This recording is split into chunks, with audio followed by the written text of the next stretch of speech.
రాను రాను సాగురంగంపై ప్రకృతి ఆటుపోట్ల ప్రభావం ఎక్కువగా ఉంటోంది. అయితే గతి తప్పిన ఋతువులు, మారుతున్న వాతావరణ పరిస్థితులు అన్నదాతను చుట్టుముడుతున్నాయి. దీంతో వ్యవసాయం రైతుకు భారంగా మారుతోంది. సంక్షోభంలో కూరుకుపోతోంది. ఒకప్పుడు పాడి పంటలను రైతులు రెండు కళ్లుగా భావించేవారు. ఆధునిక సేద్యంలో పాడిని వదిలి కేవలం పంటల సాగుతోనే సరిపెట్టుకుంటున్నారు. దీంతో ప్రకృతి విపత్తుల వేళ రైతు కుదేలవుతున్నాడు. ఇలాంటి పరిస్థితుల్లో సాగు విధానాల్లో మార్పు రావాల్సిన తరుణం ఆసన్నమైంది. రైతులు ఒక్క వ్యవసాయంపైనే ఆధారపడడం కాకుండా సమీకృత వ్యవసాయ విధానాలను ఆచరిస్తే నష్ట భయం తగ్గి నికర ఆదాయం పెంపొందించుకునే అవకాశం ఉంటుంది.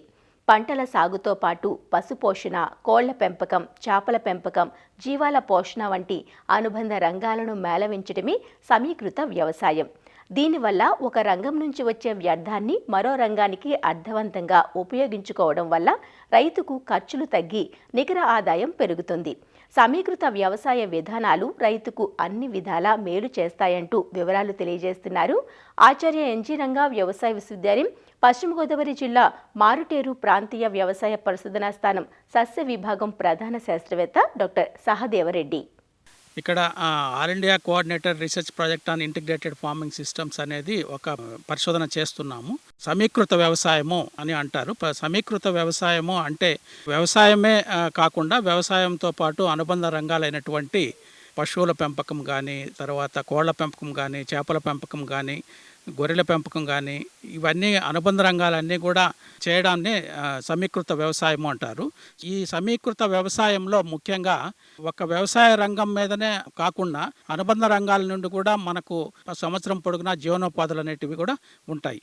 ప్రస్తుత కాలంలో commission on agriculture cost and prices వాళ్ళ అనాలిసిస్ ప్రకారము రైతులకి ఆదాయాల కన్నా ఖర్చులు ఎక్కువగా పెరిగిపోతున్నాయి అనే అనాలిసిస్ ఉంది. ఇప్పుడు మారుతున్న పరిస్థితులను బట్టి, అంటే వాతావరణంలో మార్పులు వస్తున్నాయి, వాతావరణంలో అధిక వర్షాలు, తర్వాత బెట్ట పరిస్థితులు వస్తున్నాయి, వాతావరణం వేడెక్కుతుంది, పంటల దిగుబడి తగ్గిపోతుంది. కాబట్టి రైతులు సమీకృత వ్యవసాయాన్ని చేపడితేనే వాళ్ళకు లాభాలు అనేది ఎక్కువగా వస్తుంది. ఇప్పుడు చూసినట్లయితే పంట కంటే కూడా పాడి ద్వారానే ఆదాయం వస్తుంది. ఇక్కడ పరిశోధన అంశం ఏమంటే 1.5 ఎకరాల మోడల్ అన్నమాట ఇది.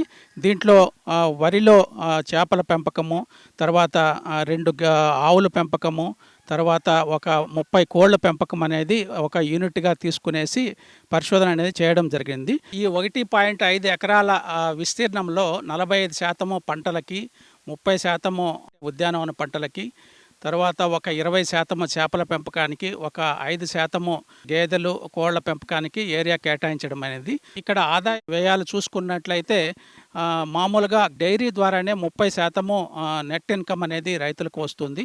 తర్వాత పంటల ద్వారా అంటే వరి, తర్వాత గట్ల మీద మొక్కజొన్న, తర్వాత పెసర, మినుము, ఇవి పంటలు, పశుగ్రాస పంటలు వేసేదాని వల్ల 25% ఆదాయం వస్తుంది.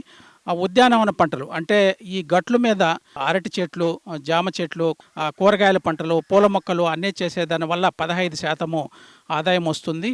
తర్వాత చేపల పెంపకం ద్వారా ఒక 15% ఆదాయం అనేది వస్తుంది.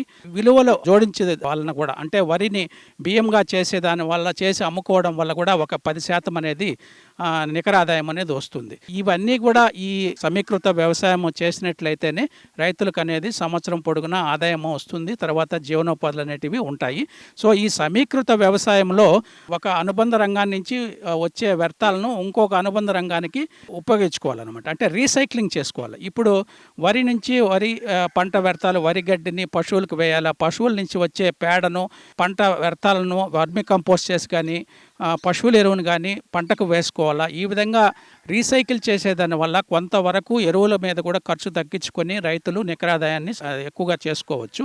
ఎక్కువగా వర్షాలు పడే ప్రాంతాల, గోదావరి ప్రాంతాల్లో వరి, చేపల పెంపకము, ఉద్యానవన పంటలు, తర్వాత డైరీ, కోళ్లు పెంచేదాని వల్ల ఎక్కువ ఆదాయం అనేది వస్తుంది. అదే వర్షాధార ప్రాంతాలు, సో రాయలసీమ ప్రాంతాల్లో ఎక్కువగా వర్షపాతం తక్కువ, బెట్ట పరిస్థితులు వస్తాయి. కాబట్టి అక్కడంతా కూడా ఆరుతడి పంటలు కానీ, మెట్ట పంటలు అయినటువంటి వేరుశనగ, కంది, ఆముదము సాగు చేస్తారు. కాబట్టి అక్కడ కూడా గొర్రెలు, మేకల పెంపకం అనేది ఎక్కువగా ఉంటుంది. లోతు దుక్కులు చేసుకోవాలా, నీటి సంరక్షణ సార్లు ఏర్పరచుకునేసి వర్షపు నీటి యాజమాన్యం అంతా పాటించేసి మెట్ట వ్యవసాయంలో పంటల దిగుబడి అనేది వస్తుంది. దానికి అనుబంధంగా వ్యవసాయంతో పాటు ఒక అనుబంధ రంగాన్ని ఎంచుకునేసి వారు కానీ చేపట్టినట్లయితే సమీకృత వ్యవసాయం ద్వారా వారు ఎక్కువ పని దినాలు, తర్వాత ఎక్కువ ఆదాయం అనేది వస్తుంది. అందువల్ల రైతులందరూ కూడా ఈ సమీకృత వ్యవసాయం అనేది చేపట్టినట్లయితేనే వాళ్ళకు నికర ఆదాయము, జీవనోపాధులు ఎక్కువగా వస్తాయి. సో రైతులందరినీ కూడా సమీకృత వ్యవసాయం చేయవలసిందిగా కోరుచున్నాము.